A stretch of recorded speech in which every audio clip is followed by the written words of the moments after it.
नमस्कार मित्रांनो, आज आपण बनवूया माशाचं कालवण. प्रथम आपण पॅन मध्ये तेल टाकून घेऊ. तेल गरम झाल्याच्या नंतर कांदा, खोबरं टाकून घेऊ.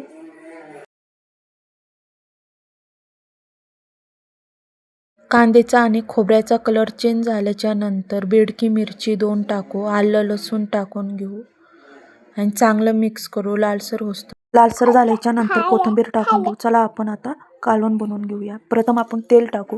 तेल टाकल्याच्या नंतर आपण कांदा ते भाजलेलं वाटणे ते टाकून घेऊया. चांगलं मिक्स करून घ्या.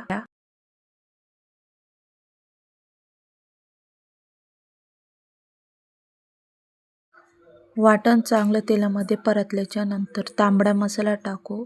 कांदा मसाला, चिकन मसाला टाकून घेऊया. धन पावडर, हळद टाकून घेऊया. सगळे मसाले मिक्स करून घ्या. थोडं पाणी टाकून चांगलं परतून घेऊया. वास येईपर्यंत स्लो गॅसवरती परतायचं.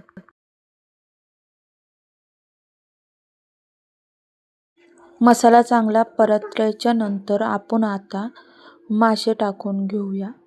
तेवढे पाहिजे तेवढे मासे टाकून घ्या. मासे टाकल्याच्या नंतर चांगलं मिक्स करा. मिक्स झाल्याच्या नंतर 2 मिनिट ठेवून द्या की मग पाणी वता त्याच्यामध्ये. तुम्हाला पाहिजे तेवढं कालवण बनवा. लगेच मी कोथिंबीर टाकली आहे. चवीनुसार मीठ टाकून घ्या.